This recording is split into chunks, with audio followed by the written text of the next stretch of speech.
के वार से मारा गया है। घाव काफी गहरे हैं, इससे पता चलता है कि खूनी बहुत ताकतवर है। उसने बहुत ताकत के साथ वार किया है। खूनी का काम करने का तरीका कुछ ऐसा है कि पहले तो वो चाकू से लोगों की जान लेता है और फिर उसके बाद बड़े इत्मीनान से बैठकर आरी से मरने वाले के अंगों को काट करके अलग करता है। कोई दिमागी रूप से बीमार आदमी लगता है, साइकोपैथ। और हाँ, ये देखो, जानते हो क्या है भाई साहब? ये कुत्ते का बाल है। जो कपड़े मिले थे ना आपको जंगल में से, उन कपड़ों पर से मुझे कई अलग अलग किस्म के कुत्तों के बाल मिले हैं। ये देखो, क्रॉस ब्रीड कुत्ते, लैब्राडोर, हाउंड, डाल्मेशियंस, ये सब। सर, लगता है ये खूनी कुत्तों का प्रेमी है। हाँ, लेकिन है कौन ये? कुत्ता पालने वाला, कुत्ते के बारे में जानकारी रखने वाला, या फिर कुत्ते के सलून वाला?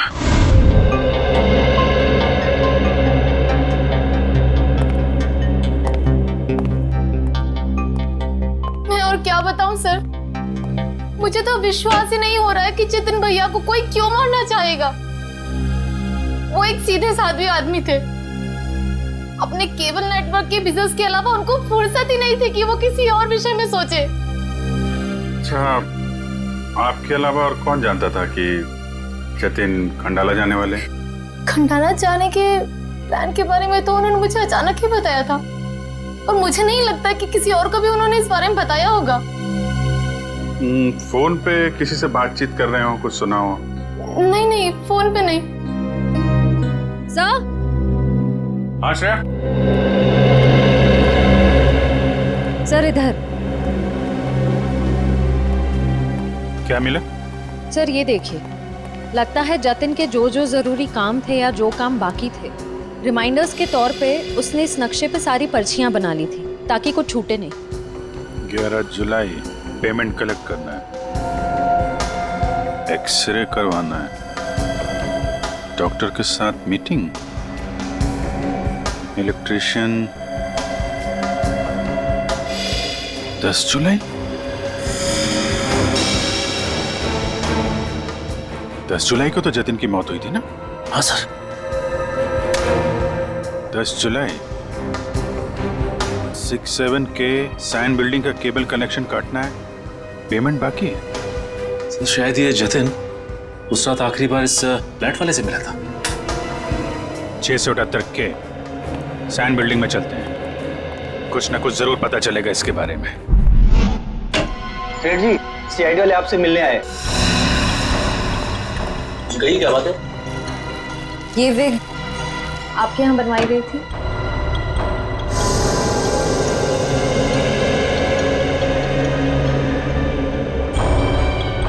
जी हाँ, ये हमारे यहाँ था। किसने बनवाई थी? क्या बात है, कुछ गंभीर मामला लग रहा है। मामला वाकई गंभीर है। हमें शक है जिसने ये विग बनवाई थी वो खून भी करता है। सर, ये तो औरत की विग है। औरत और खून? हाँ, क्या आप प्लीज बता सकते हैं कि ये विग किसने खरीदी थी?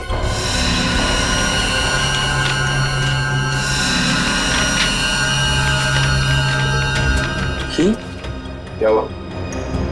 सर, ये खूनी नहीं हो सकती सर।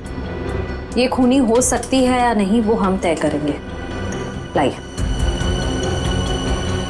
क्या वजह? गोकुल धाम की दया में। अरे भाई साहब, आप थोड़े भाव तो आवाज भी कीजिए। हमारी सोसाइटी में सुनीता आती है ना, वो तो हमेशा आवाज भी भाव ही लेती है। वो हमारी फैमिली सब्जी वाली है? अरे भाई, बस आपका नहीं और मेरा नहीं, इसके 25 रुपए रखो। अरे बहन जी, इतना तो मुझे घर में पड़ता है। हाँ, तो ये भी मुझे घर में ही लेके जाना है। अरे मेरे कहने का मतलब इतनी तो मेरी खरीद पड़ती है। गोकुल धाम सोसाइटी से पता कर लिया है, यहाँ पे यही कहीं आई है भाजी खरीदने। अरे लेकिन उसे ब्यूरो कैसे लेके जाएंगे? विक के बारे में बता के सर, विक के बारे में। अरे नहीं, गुस्सा हो जाएगी। एक काम करते हैं, ये उसे ना वो गरबा वरबा की बातें बता कर ना उसे मना लेते हैं। वैसे भी हम दोनों को वो भाई मानती है ना। हाँ, ले जाओ, सब ले जाओ, सब ले जाओ, सब फ्री में लेके जाओ। अरे नहीं नहीं, अरे भाई, मेरी माँ हमेशा कहती है जब भी किसी को कोई भी चीज दो ना एकदम दिल से देनी चाहिए ताकि सामने वाले को संतुष्टि हो। और टप्पू के पापा भी ये बात मानते हैं। अरे बहन जी, मैं मानता हूँ कि ग्राहक भगवान होता है, उसकी इज्जत करनी चाहिए, लेकिन मैं ये सब्जी कोई फ्री में नहीं दे सकता, मैं लुट जाऊंगा। अच्छा चलो भाई, बस ठीक है, आप जितने कहते हो ना इतने पैसे दूंगी, बस। धन्यवाद बहन जी, धन्यवाद। पर सुनिए, मुझे वो धनिया और मिर्ची मुफ्त में चाहिए। चलो ठीक है, देता हूँ मैं। लीजिए बहन जी, ये लीजिए। पैसे आ गए अपने आप तो कमाल करते हैं भाई। हाँ थोड़ा और दीजिए। हाँ मिर्ची दी ना। अरे फ्रेंडी भाई, पंकज भाई कैसे हैं? हम ठीक है, आप कैसे रह रहे हैं? मैं एकदम मजे में। आप लोग यहाँ सब्जी खरीदने आए हैं? हाँ, सब्जी भाजी। अरे हाँ, ये तो डेली भाजी खरीदते हैं हर रोज। हाँ, वैसे इनको देख के लगता ही है कि ये भाभी जी को बहुत मदद करते होंगे। एकदम पत्नी औरत है। अरे ये तो कुछ भी नहीं है, ये ना, ये तो डेली कपड़े भी धोते हैं। पंकज मुंह बंद कर, नहीं तो मैं तुझे धोऊंगा। वीक। अरे ये तो कमाल का सुना, आप वीग पहन के कपड़े धोते हैं। दे। गर्मो। अरे ये तो और भी नया सुना, आप वीग पहन के गरबा करते कपड़े धोते हैं। मैं हर काम ना गरबा खेलते करता हूँ, ये देखो। अरे फ्रेंडी भाई, अभी थोड़े दिन पहले तो आपको सिखाया था, आपको जरा ठीक तरह से नहीं आ रहा है। अरे दयाबेन, लगता है ये भूल गए, इन्हें जरा गरबा करना सिखाओ ना। अभी यहाँ अर्जेंट है। हाँ ठीक है, सीढ़ी भाइयों का काम नहीं रुकना चाहिए। देखिए, हम लोग यहाँ रास्ते में गरबा करेंगे ना तो एक्सीडेंट हो जाएगा।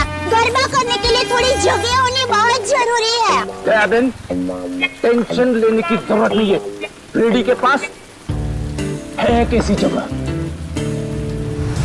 आज गरबा करेंगे रे सीढ़ी ऑफिस में, हिच करेंगे, रस करेंगे और स्टेप खास करेंगे, सिलो करेंगे, मिलके करेंगे, झूम के गरबा करेंगे रे। क्या हो रहा है? सॉरी सर, क्या सॉरी? ये डांस करने की जगह है? इमरजेंसी है। इमरजेंसी तो अपने ब्यूरो में क्यों नहीं गया यार? वहाँ पे इंट्रोगेशन चल रहा है, इनसे कुछ पूछताछ करानी है। कौन है ये? वो नमस्ते, जय जिनेंद्र, मैं हूँ दया टप्पू के पापा गड़ा। अरे फ्रेंडी भाई, ये आप लोगों का किचन है? मुझे तो अभी पता चला। और ये जामुनी रंग है, मतलब ये दराक, हाँ ये अनार का जूस है, और ये पीला मतलब ये मौसमी का जूस है। पर आप जूस को गर्म क्यों कर रहे हैं? सूप बना रहे हैं? और आप शेफ हैं? अरे वो खाना बनाता है ना, उनको इंग्लिश में बोलते हैं ना शेफ। बावर्ची भाई। बावर्ची हो? अरे मैडम, ना ये किचन है ना मैं बावर्ची हूँ, समझी? देखो फ्रेडी, अगर 2 मिनट में तू इनको यहाँ से नहीं ले गया ना, मैं यहाँ से चला जाऊंगा। ओ भाई, जूस वाले भाई, देखिए मैं यहाँ अपने आप नहीं आई हूँ, मुझे यहाँ फ्रेंडी भाई और पंकज भाई लेके आए हैं। मुझे भी बहुत काम है, बापूजी के लिए थेपला बनाना है, टप्पू के लिए नाश्ता बनाना है, ढोबड़ा काम पड़े हैं। वैसे आपका नाम? दयाबेन, ये डॉक्टर है, डॉक्टर सालूम के। ओह डॉक्टर साहब, नमस्ते डॉक्टर साहब। आप किसके डॉक्टर हैं? पशु पक्षी की मनुष्य के? अगर आप मनुष्य के डॉक्टर होंगे ना तो आप हमारे गोकुल धाम सोसाइटी के डॉक्टर हादी भाई को तो जानते ही होंगे। उनका कमाल क्या है, वो डॉक्टर है ना फिर भी खाने के बहुत शौकीन है। दयाबेन, ये डॉक्टर सालूम के है, फॉरेंसिक लैब के। लैब के डॉक्टर? बहुत अजीब डॉक्टर है नहीं? अजीब? हाँ, मैं अजीब हूँ, मैं बोलो, कर लो क्या करना, मैं अजीब हूँ। ये अजीब है और कान के गरीब है। अरे यार, कुछ सुनाई नहीं देता है, कानपुर में हड़ताल है, कितनी जोर से बोल रहे हैं। और डॉक्टर साहब, सॉरी माफ करना, छोटी मुंह बड़ी बात कर रही हूँ। मैं देख रही हूँ आप कब से फ्रेंडी भाई को डांट रहे हैं, आपको कोई बोलने वाला नहीं है, इसलिए अगर आप ज्यादा डांटेंगे ना तो मैं पमरुदर साहब है ना, उनको बोल दूंगी। इसको बोल देगी? पमरुदर sorry sir, ACP Pradyuman sir. ACP, ये एसीपी का क्या है ना? हाँ, बोल दो जा करके एसीपी को बोल दो, मैं डरता नहीं हूँ एसीपी से, अंडरस्टैंड? ओहो, राम राज्य प्रजा सुखी। भाई साहब, ये बेचारे फ्रेंडी भाई गरबा सीखने की कोशिश कर रहे हैं, मेहनत कर रहे हैं, आप उनको डांट रहे हैं। और ये भाई है कि यहाँ पर आराम कर रहे हैं, आप इनको कुछ नहीं कह रहे हैं और ये बेचारे फ्रेंडी भाई को डांट रहे हैं। जया बहन, हमें ऑर्डर नहीं है, यहाँ पे जो सोता है ना वो सोता ही रहता है। अरे पर दिन में कोई कैसे सो सकता है? सेहत के लिए अच्छा नहीं होता है। और साहब, आप तो डॉक्टर है, आप इनको समझाइए, उठाइए जरा। दिन में सोना ठीक नहीं है ना? नहीं, गलत बात है ना? अच्छा। हाँ, तो एक काम करो, आप जाकर के इनको उठा दो। जरूर। हाँ, उसमें क्या? हे जागने तू जागवा, श्री कृष्ण गोवालिया, तुझ बिना धेनुमा कौन जासे। भाई, लगता है गुजराती नहीं है। हाँ, गुजराती नहीं। उठाओ भाई, उठिए, चलिए उठिए, दिनचर्या शुरू कर दीजिए, दिन शुरू हो गया है। उठाओ। हाँ, उठाओ।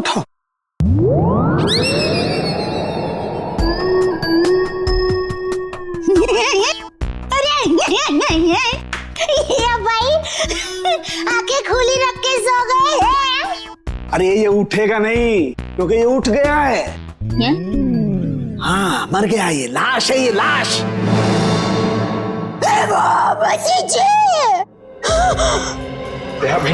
रहने दो, ये तो संसार का नियम है, जो एक बार आया है उसे जाना भी है। अरे तो यार, इन्हें भी जाना है, इन्हें भी ले जा यार, तू ले जा इन्हें, ले जा।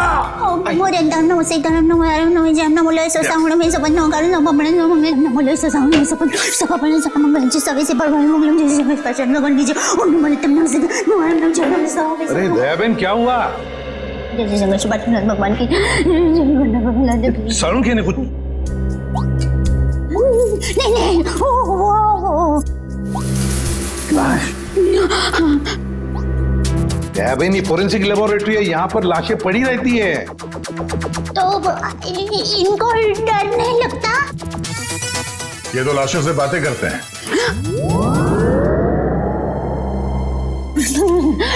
दरअसल हमने आपको यहाँ ये विग दिखाने के लिए बुलाया। ये तो बबीता जी की विग है। ये बबीता जी? हाँ, हमारे गोकुलधाम सोसाइटी में रहते हैं, हमारे पड़ोसी है। अय्यर भाई उनके पति का नाम है। वो दरअसल हमारे में पति का नाम नहीं बोल सकते, लेकिन दूसरे के पति का नाम बोल सकते हैं, उसमें कोई प्रॉब्लम नहीं है। फिर वो बबीता जी ने विग मंगाई थी, भाई की विग मंगाई थी, पर गलती से बहन की विग आ गई थी, तो वो वापस करने के लिए गए थे। लेकिन आपके पास ये विग कैसे आई? हम बबीता जी से पूछ लेंगे। हाँ, आइए, घबराइए मत, आइए। पर मुझे यहाँ पे क्यों बुलाया गया है? आप आइए तो सही। सर, क्या हुआ है? अब आपको कैसे बताएं क्या बात है? देखिए बबीता जी, हम यहाँ आपको बुलाकर कोई शौक देना नहीं चाहते, मगर आप इतने झिझक क्यों रहे? नहीं, मैं झिझक नहीं रहा हूँ। अब जो हम आपको बताने जा रहे हैं, शायद वो सुन के आपको धक्का लग जाए। धक्का? जी हाँ, इस विग को देखिए। ये विग यहाँ पे कैसे आ गया? आप पहचानती हैं इस विग को? इस विग ने तो मुसीबत कर रखी है। कैसी मुसीबत? बनवाया था आदमी के लिए, बन गया औरत का। किसके लिए बनवाया था ये विग? वो एक्चुअली मेरी एक फ्रेंड है, उनके हस्बैंड को बाल कम है और उन्हें काफी शर्म आ रही थी एक विग वाले के पास जाने को, तो उन्होंने आपसे कहा? जी हाँ, और फिर मेरी दया भाभी को कहा। अब ये दयाबेन कहाँ आ गई इस विग की स्टोरी में? नहीं, वो एक्चुअली दया भाभी को काफी कुछ मालूम होता है ना, इसके लिए। अच्छा, फिर क्या हुआ? और फिर दया भाभी ने जेठा जी को कहा। और फिर जेठा जी ने पिताजी को कहा, पिताजी ने नेताजी को कहा, नेताजी ने बेटे जी को कहा। अरे बबीता जी प्लीज, कहीं तो ये खत्म होगा क्या नहीं, बताइए ना आगे क्या हुआ। नहीं नहीं सर, ऐसी कोई बात नहीं है। जेठा जी ने सिर्फ कहा कि वो मेरी मदद करेंगे, क्योंकि उन्हें पता था ना कि विग कहाँ से बनाया गया है, इसलिए। आगे क्या हुआ? फिर ये विग बदलना था और असली विग लेना था, तो जेठा जी ने कहा कि मैं भी आपके साथ आता हूँ। उन्होंने आपकी मदद की? हाँ? और उस दुकान वाले की गलती की वजह से जेठा जी ने जो हंगामा किया, पूरी दुकान सर पे उठा लिया उन्होंने।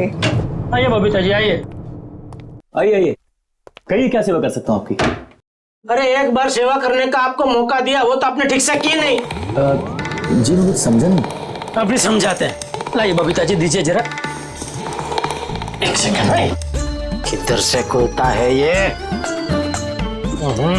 मिल गया। Thank you. ये लीजिए। ये किधर क्या है? हाँ, ये क्या है? ये विग है सर। अरे विग है वो तो बराबर है, लेकिन लेडीज विग है, देखो जरा ध्यान से। हाँ सर, ये लेडीज विग है। तो ये लेडीज विग क्यों है? क्योंकि सर ये लेडीज विग है। अरे एक मिनट जेठा जी, एक मिनट। देखिए भाई साहब, हमने एक जेंट्स विग का ऑर्डर दिया था और ये गलती से लेडीज विग आ गया है। सो आप कुछ इसका। वाह वाह बबीता जी, अब कितनी अच्छी हैं आप, इतनी अच्छी क्यों हैं? इनकी वजह से आपको इतनी तकलीफ हुई, फिर भी आप इनके साथ कितनी नम्रता से बात कर रहे हैं। लेकिन हमारे देश में नम्रता काम नहीं करती, लातों के भूत बातों से नहीं मानते। देखिए भाई साहब, ये लात बात मत मारिए। अरे लात क्या, तुमको तो हवालात मारने की जरूरत, मेरा मतलब है हवालात में डालने की जरूरत है। पता है आपकी वजह से इनको कितनी तकलीफ हुई। अरे भाई साहब क्या हुआ, कैसी तकलीफ बताइए तो। अच्छा बताते हैं।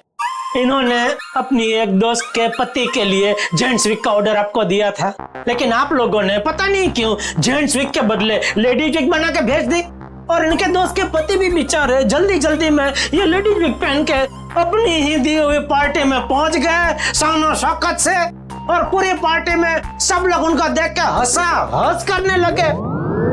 जेठा जी हो गई हंस हो गई। सब लोग कहने लगे अरे वाह वाह वाह, पहली बार हमने दाढ़ी मूंछ वाली लड़की देखी भाई साहब, आपकी वजह से ये तकलीफ हुई उनको, और उनकी वजह से इनको तकलीफ हुई, और इनकी वजह से मुझे तकलीफ हुई। सॉरी भाई साहब, गलती हो जाती कभी कभी इंसान से। सॉरी भाई साहब, हो जाती है गलती कभी कभी, बस इतना बोल दिया, बात खत्म है, बात खत्म, बस हो गई गलती। ये नहीं चलेगा, नहीं चलेगा ये। देखिए भाई साहब, आप जरा आवाज नीचे करके बात करिए प्लीज। नहीं होगी मेरी आवाज नीचे, नहीं होगी। जेठा जी one second, just relax and calm down, okay? Just a second. Okay भैया, इट्स ओके, इट हैपेंस। आप अभी एक काम कर दीजिए, ये विग हमें बदल के दे दीजिए प्लीज। हाँ विग तो बदल के दीजिए, और पैसे भी वापस दीजिए, फ्री में दीजिए विग। देखिए पैसे के लिए आपको सेठ से बात करनी पड़ेगी। क्यों सेठ जैसा क्यों बात करनी पड़ेगी? गलती करो तुम और भुगते सेठ जी, सेठ लोग क्यों भुगते? पैसा तुमको ही देने पड़ेंगे, दो पैसे दो। देखिए भाई साहब, बहुत हो गया आपका। हाँ, अब ना आपको पैसा मिलेगा और ना विग मिलेगा, जाइए यहाँ से, और जो करना है कर लीजिए। तो छिलनी पटली में से क्यों तो? वन सेकेंड भैया प्लीज। नहीं बबीता जी नहीं, इनके सामने गिड़गिड़ाने की कोई जरूरत नहीं है। पूरे मुंबई में क्या इनकी एक की दुकान थोड़ी है, हजारों लाखों विग की दुकान है, हम वहां से ले लेंगे।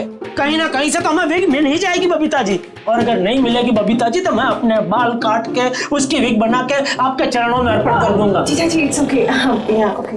यहाँ से अभी विग तो क्या, विग क्या बाल भी नहीं लेंगे। चलिए आइए बबीता जी आइए। अरे आइए बबीता जी आइए, बढ़िया मैं बढ़िया एक 5 स्टार विग की दुकान में लेकर जाता हूँ। ये कोई विग की दुकान है? जेठा भाई ने विग वाले के नाक में दम कर दिया। नहीं सर, पर हाँ नाक में दम करने की कोशिश की। मतलब नाक में दम नहीं हुआ? नहीं सर, पर सर उन दोनों के बीच में बहुत बहुत ज्यादा बहस हुई, पर जेठा जी भी हार मानने वाले में से तो है नहीं। बबीता जी प्लीज प्लीज, एक मिनट, अरे कहीं पर तो आपके इस महाभारत की समाप्ति होगी। हाँ सर, उस दुकान वाले ने फिर बहुत रूडली जेठा जी को कहा कि अगर आपको इतनी जल्दी है तो आप खुद जाके विग बदल लो। समझ में नहीं आ रहे थे। सर, विग वाले ने जेठा भाई से कहा कि असली विग यानी बबीता जी वाली विग जिस आदमी के पास है, जेठा भाई उस आदमी के पास जाए और उस विग की अदला बदली कर ले। अच्छा, मतलब जेठा भाई या औरत वाला विग लेकर उस आदमी के पास गए जी, अदला बदली करने के लिए। जी जी। और आप भी गई होंगी उनके साथ? नहीं सर, मैं नहीं गई थी।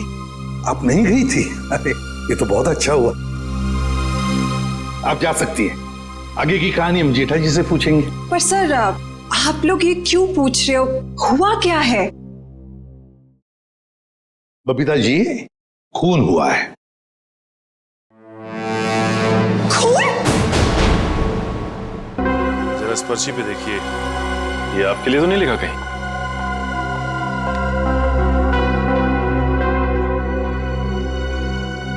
ये तो जतिन का लिखा हुआ लगता है। बिल्कुल सही पहचाना आपने। मगर ये आपके पास क्यों है? एक्चुअली जतिन का खून हो गया है। खून? खून? ये आप क्या बात कर रहे हैं सर? वो भी कल ही तो हमारे घर पे आए थे। और कल ही खंडाला रोड पर उनका खून हो गया, आपके घर से निकलने के बाद। कहीं आप लोग हम पर तो शक नहीं कर रहे? क्या करें, हमारा काम ही कुछ ऐसा है। शक से शुरुआत करते हैं और सबूत तक पहुंचते हैं। लेकिन हम क्यों मारेंगे उनको सर? हाँ, केबल की पेमेंट को लेके थोड़ा झगड़ा हुआ था हमारा, लेकिन क्या हम आपको खूनी दिखाई देते हैं? वो सब छोड़िए, आप ये बताइए कि जतिन यहाँ अकेला आया था या फिर उसके साथ में कोई और भी था? जी नहीं, वो अकेले थे। खंडाला जाने के बारे में कुछ बात कर रहा था वो? हाँ हाँ, वो कह रहे थे कि यहाँ से वो खंडाला जा रहा है। ये बात आप दोनों के अलावा और किसी ने सुनी थी? दरवाजे पे खड़े होकर जोर जोर से चिल्ला रहे थे वो। आते जाते ना जाने कितने लोगों ने सुना होगा, हम कैसे बता सकते हैं? ठीक है ठीक है, अभी हम लोग जा रहे हैं, जरूरत पड़ी तो दोबारा तकलीफ देंगे। सर, ये रीना रहती थी कालीन हाउस में और जतिन रहता था सुपांडी सोसाइटी में। सर, ये जीवन अपनी चचेरी बहन सुनीता और उसके बच्चों के साथ रहता था डायमंड अपार्टमेंट में। और ये तीनों के तीनों एक दूसरे से 1 किलोमीटर के दायरे में रहते थे। सर, लेकिन ये एक संयोग भी तो हो सकता है। कभी संयोग 2 लोगों के साथ हो सकता है, 3 के साथ नहीं। संयोग नहीं तो फिर क्या हो सकता है सर? इसका एक ही मतलब हो सकता है फ्रेडी, खूनी इन तीनों के आसपास ही रहता है। एक बात और है सर, मरने वालों में एक कॉलेज प्रोफेसर है, एक ब्यूटिशियन है और जतिन केबल ऑपरेटर है। ऐसी कौन सी वजह हो सकती है जिस वजह से खूनी ने इन तीनों को अपना शिकार बनाया होगा? फ्रेडी, एक काम करो, रीना के घर से जो फोटोग्राफ्स मिले हैं ना, लेकर आओ। कविन देखो, खूनी ने जीवन और जतिन इन दोनों के शरीर का सिर्फ एक ही हिस्सा काटा है, सिर्फ एक। मगर रीना की नाक भी काटी और उंगली भी काटी। क्यों सर? हाँ, ये देखो रीना की उंगली पर ये अंगूठी। सर, लगता है ये अंगूठी काफी महंगी है। और इसीलिए रीना की उंगली काटी गई फ्रेडी, इस महंगी अंगूठी के लिए। सर, अभी तक तो खूनी के बारे में पता नहीं चला है, अंगूठी कहां से ढूंढेंगे? फ्रेडी, ज्वेलरी शॉप में से। खूनी ये अंगूठी अपने पास तो नहीं रखेगा, किसी न किसी ज्वेलरी शॉप में जाएगा ही ये अंगूठी बेचने के लिए। बस पता लगा शहर में ऐसा कौन सा ज्वेलरी शॉप है जहां पर ये अंगूठी बेची गई है और कौन बेचने आया था। आसान क्या, पता चला कुत्तों के बालों के बारे में? अच्छा, एनिमल लवर्स क्लिनिक, गोरेगांव नाम की एक लड़की का बुटीक है, वहां पे जेठालाल ने वो विग दी थी। ओके लेडीज, अभी तुम लोग जाओ, हाँ, बट कल टाइम पे आ जाना। कल हम अपने फैशन शो की प्रैक्टिस करेंगे। Okay, thank you. You can go now, leave it, मैं रख दूंगी। Bye bye.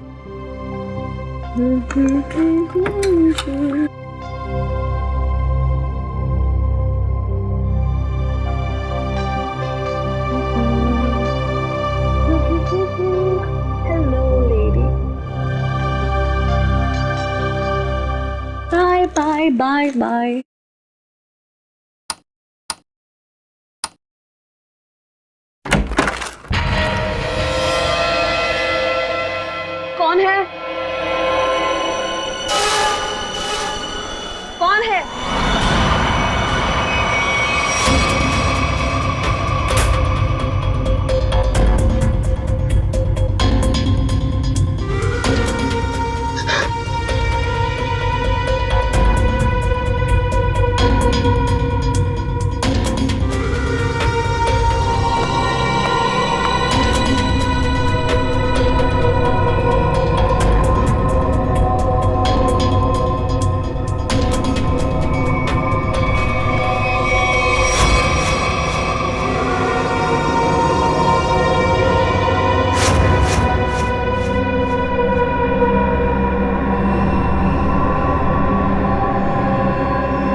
प्लीज मुझे छोड़ दो, मैंने तुम्हारा क्या बिगाड़ा है? प्लीज मुझे जाने दो।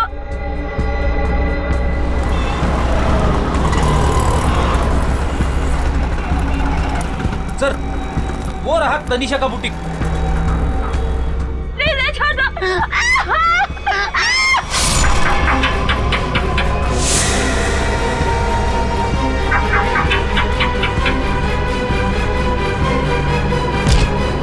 तनीषा, तनीषा,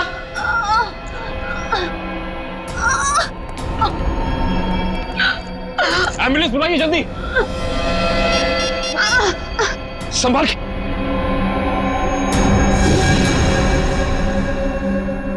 तो रीना की दोस्त है।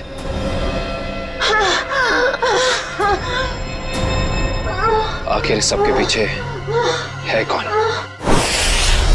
सीआईडी जी, कहिए क्या मदद कर सकता हूं मैं? डॉक्टर साहब, हम एक खूनी की तलाश कर रहे हैं जिसने 3 खून किए हैं। उसके कपड़ों से हमें कुछ ऐसे क्रॉस ब्रीड कुत्तों के बाल मिले हैं जिसका डीएनए आपके यहाँ इलाज कराने वाले कुत्तों के डीएनए से मैच करता है। यहाँ हर रोज सैकड़ों लोग अपने कुत्तों के इलाज के लिए आते हैं। अब किसका बाल मिला है हम कैसे बता सकते हैं? कुत्तों का छोड़िए, हमें वो आदमी चाहिए जिसने खून किए। Sir, we are dog lovers. कुत्तों से इतना प्यार करते हैं, इंसान को कैसे मार सकते हैं? ये तो फिंगरप्रिंट्स लेने के बाद ही पता चलेगा। फिंगरप्रिंट्स? जी हाँ, जतिन नाम का आदमी जिसका खून हो चुका है, उसकी गाड़ी पर से हमें खूनी के फिंगरप्रिंट्स मिले हैं। तो डॉक्टर साहब, हम आपके और आपके स्टाफ के फिंगरप्रिंट्स के साथ उस फिंगरप्रिंट को मैच करना चाहते हैं। Please cooperate.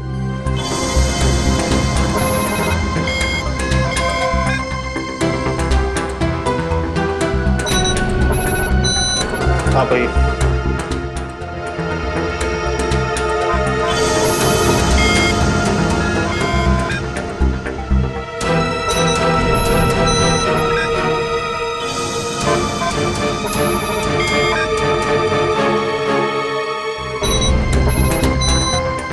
हाँ भाई।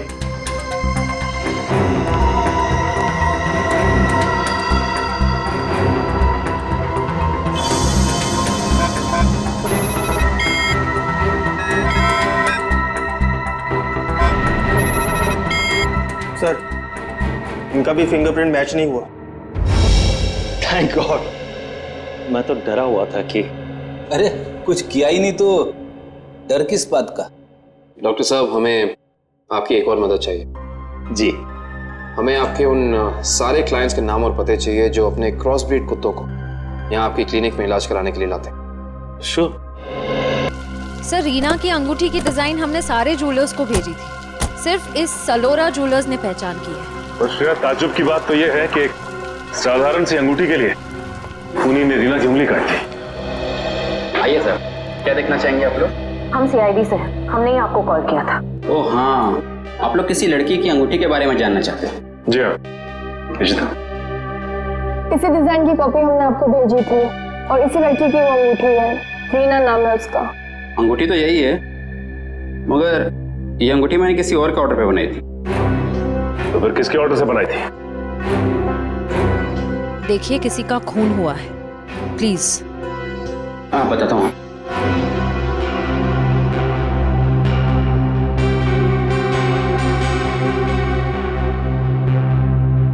ये देखिए। तो ये बात है, अब तक सीआईडी के सामने नाटक चल रहा था, तो अब तुम देखो सीआईडी का तमाशा।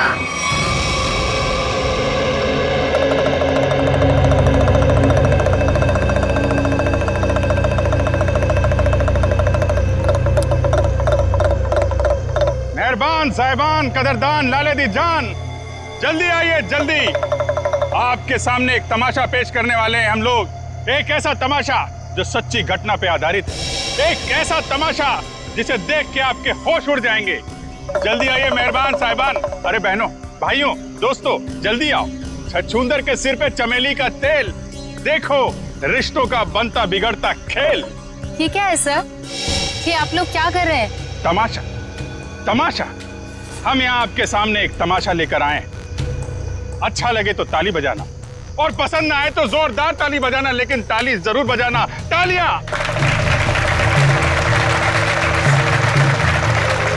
ये कहानी है एक लड़के और एक लड़की की। लड़का लड़की से बेहद प्यार करता था। ए लड़की,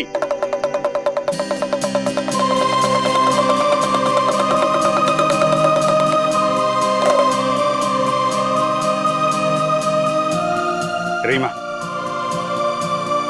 मैं तुमसे बहुत प्यार करता हूं। मैं तुम्हारे बिना एक पल भी नहीं जी सकता।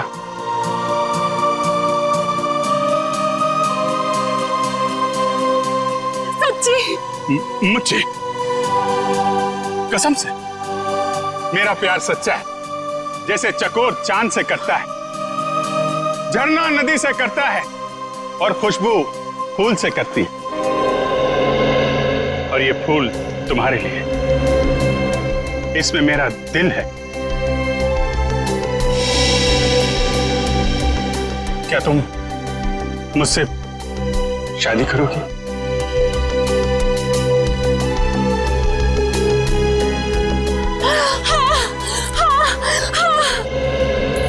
मैं तुमसे शादी करूंगी। मैं सिर्फ और सिर्फ तुम्हीं से शादी करूंगी। ये तुम्हारे लिए। शुक्रिया।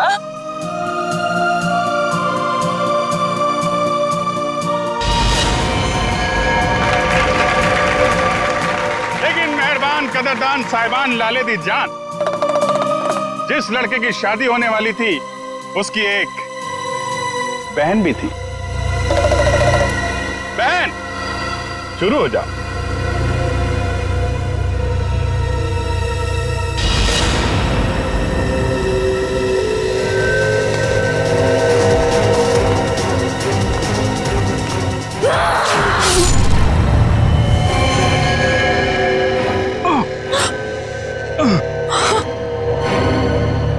बहन, ये तूने क्या किया?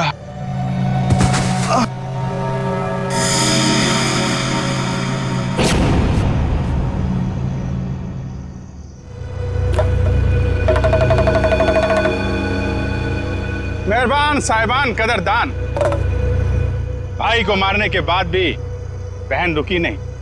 उसने उसकी मंगेतर का भी खून कर दिया।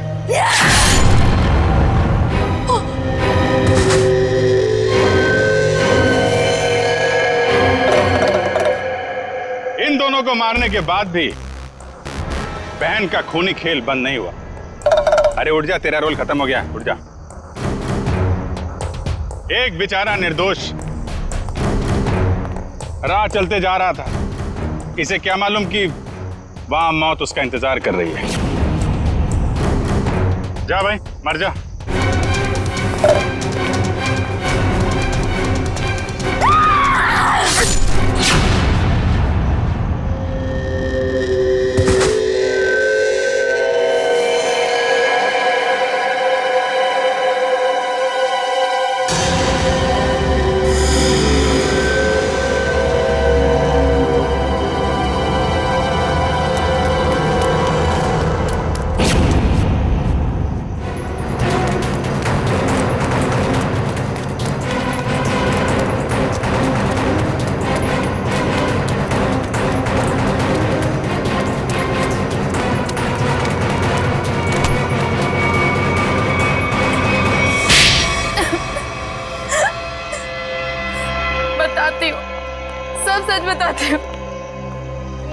चचेरे भाई और उसकी मंगेतर रीना का खून कर दिया, क्योंकि वो दोनों मुझे अपने घर से निकाल देना चाहते थे।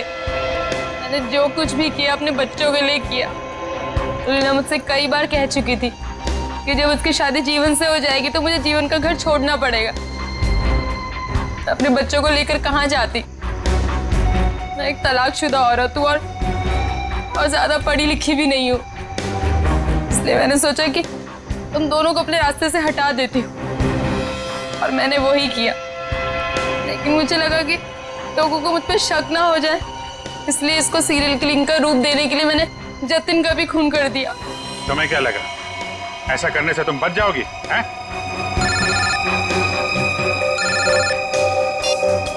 Hello, yes sir. हाँ सर। ALC क्लिनिक में तनीषा के साथ तुम ही जाती थी ना?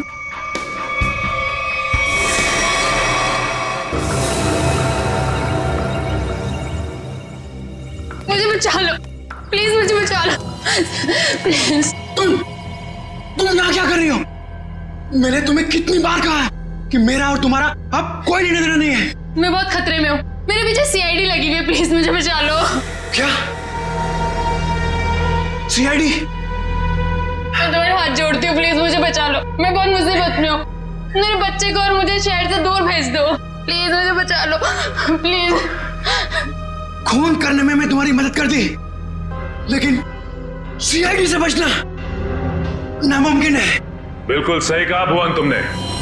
हमें पहले से पता था कि ये काम इस अकेली लड़की का नहीं है, इसमें कोई और भी शामिल है, इसीलिए हमने उसे वहां निकलने दिया।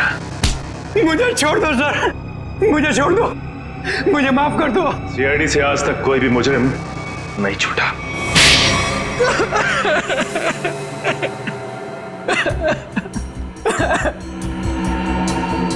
सर, मैं ये मजबूरी में कर रहा था, मेरे पास और कोई चारा नहीं था। ये मुझे ब्लैकमेल कर रही थी। मैं जिस कंपनी में MD था, सुनीता वहां क्लर्क के तौर पर काम कर रही थी। उसने मुझे कंपनी के 5 करोड़ रुपए गबन करते पकड़ लिया था। इसके पास मेरे खिलाफ पक्के सबूत थे। ये मुझे आसानी से 15 साल के लिए जेल भिजवा सकती थी। मैंने इसे रुपए देने चाहे, मगर इसने खून में मदद करने की शर्त रखी। या तो मैं इसकी मदद करता या जेल जाके मैं अपनी और महक की जिंदगी बर्बाद कर देता। उस दिन भी ये मेरे घर में मुझे धमकी दे रही थी, तभी जतिन ने डोरबेल बजाया। सोच क्या रहे हो तुम? अगर तुम्हें बचना है ना तो जो मैं कहती हूँ उसे मान लो। मैं और खून नहीं कर सकता। 5 करोड़ रुपए की चोरी की है तुमने, तो ठीक है, जेल की चक्की पीसने के लिए ना तैयार हो जाओ, नहीं तो भूखी मरेगी तुम्हारी ये प्यारी बीवी। धीरे बोलो। तो ठीक है, अपने दिलो दिमाग से ये पीछे हटने का ख्वाब ना निकाल दो, और एक और खून करना है तुमने। क्या? सुनीता ने हमें जतिन से लड़ते हुए देख लिया था और उसे जतिन के खंडाला जाने का प्लान पता था। और तुम दोनों ने मिलकर जतिन को मारने का प्लान बनाया है ना? हाँ, जीवन और रीना का खून को और उलझाने के लिए मुझे एक और शिकार की जरूरत थी। और तुम्हारा शिकार था बेचारा जतिन। जायदाद की लालच में तुमने 3-3 मासूम लोगों की जानें ली, 3-3 लोगों की जानें ली। और वो तुम, उसमें तुमने इसका साथ दिया। तुम भी उतने ही दोषी हो जितनी कि ये है। तुम दोनों को तो फांसी ही होगी, फांसी। ACP प्रद्युमन की विनती स्वीकार कर ली है कि CID टीम सुनीता के बच्चों की तब तक देखभाल करेगी जब तक वे बालिग नहीं हो जाते। हेलो, हाँ बस आधे घंटे में पहुंच रहा हूँ। आई नो सब मेरा वेट कर रहे हैं, मैं जल्दी से जल्दी आने की कोशिश करता हूँ। ओके बाय, रखता हूँ।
खूनी बहुत ही निर्दयी रहा होगा। कोई खूनी कभी रहमदिल हो ही नहीं सकता पूर्वी, मगर एक खूनी दिमागी तौर पर बीमार लगता है। जान से मार दिया और इसका हाथ भी काट दिया।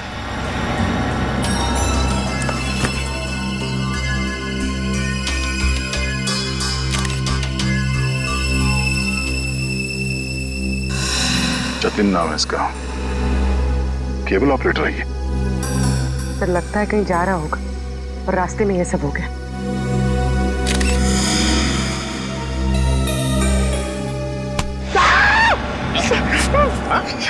सर अंधेरी रात में आपने मेरे कंधे पे हाथ रख दिया सर, मेरे को डर लग गया। क्या मिला निखिल?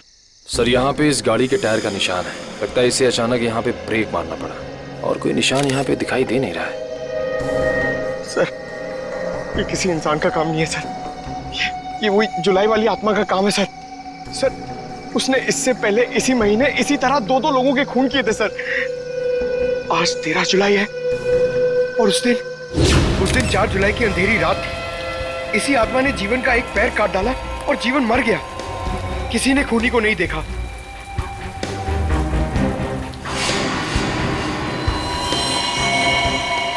बेचारी जीवन की बहन सुनीता और उनके बच्चे, वो कैसे काटेंगे जिंदगी उनके बिना।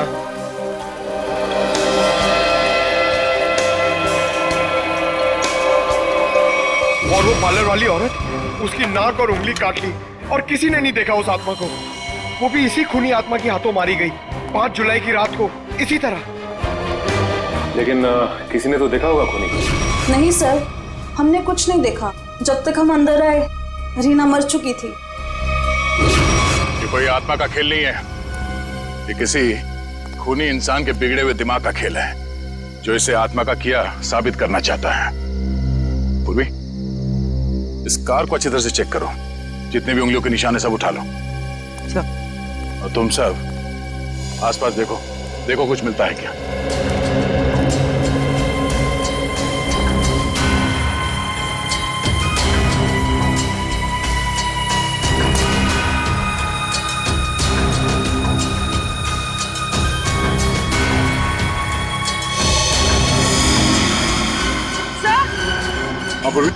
सर ये देखिए, विंडशील्ड पर हथेलियों के निशान, वो भी उल्टी। तो सर लगता है कोई उल्टा लटक के इस पे अटैक करने की कोशिश कर रहा था, तभी ये घबरा गया होगा और इसने अचानक ब्रेक मार दिया। और सर जतिन अपने आप को बचाने की कोशिश कर रहा होगा, इतने में खूनी ने अपना काम कर दिया। हो सकता है।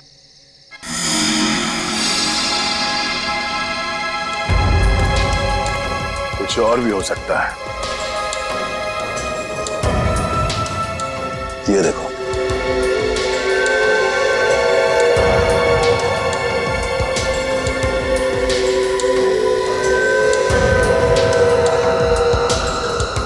नंगे पांव के निशान जंगल की तरफ जा रहे हैं। विक्रम, लाश को फोरेंसिक लैब भेजने का इंतजाम करो। तब तक हम जंगल में जाके देखते हैं कि खूनी कहां गया है। चलो।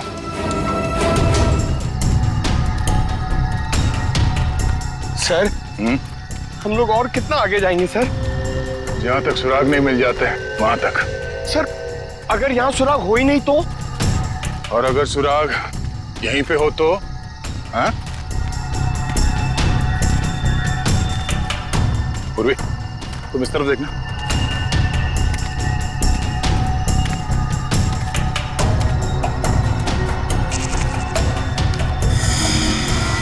पंकज, तुम्हारी आत्मा का कपड़ा। सर ये तो किसी औरत का कपड़ा लग रहा है। सफेद कपड़ा। इस सफेद कपड़े पहन के लोगों को डराती थी और जान ले लेती थी। खून किया और कपड़े भी बदल लिए। ये क्या है?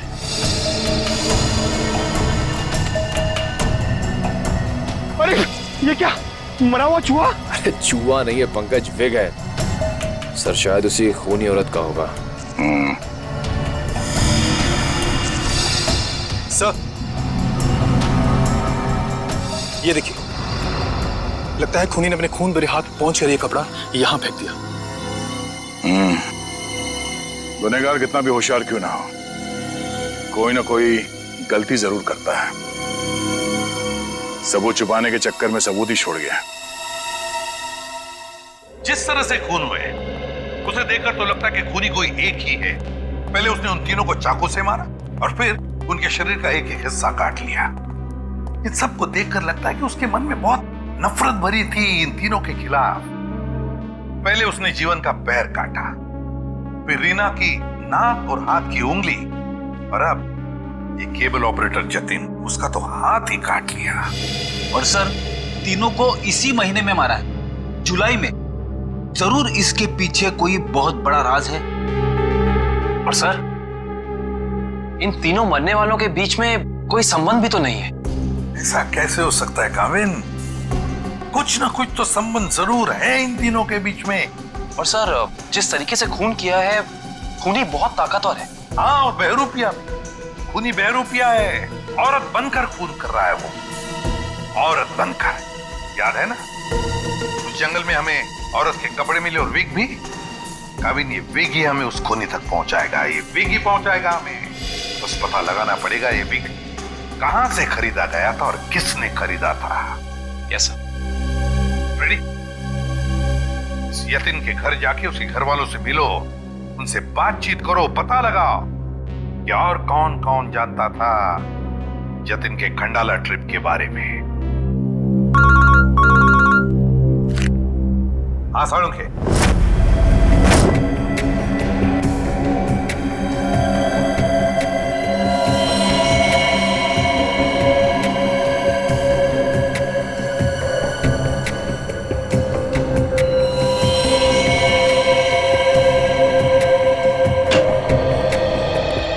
Good morning. आपको भी good morning sir. Good morning. तो ये जतिन की लाश देख के कुछ पता चला घाव के बारे में? हाँ, जतिन का हाथ काटने के लिए जिस तरह का हथियार इस्तेमाल किया गया था, ठीक उसी तरह का हथियार जीवन और रीना के लिए किया गया था। इसका मतलब सर, कम से कम ये तो पता चला कौन से हथियार से इन सबका खून किया गया, जो इन सारे केसेस को जोड़ता है। अरे कौन सा हथियार नहीं यार, किस तरीके का हथियार है ये पता चला। सालुंखे साहब, किस तरीके का हथियार है? देखो, इन तीनों को चाकू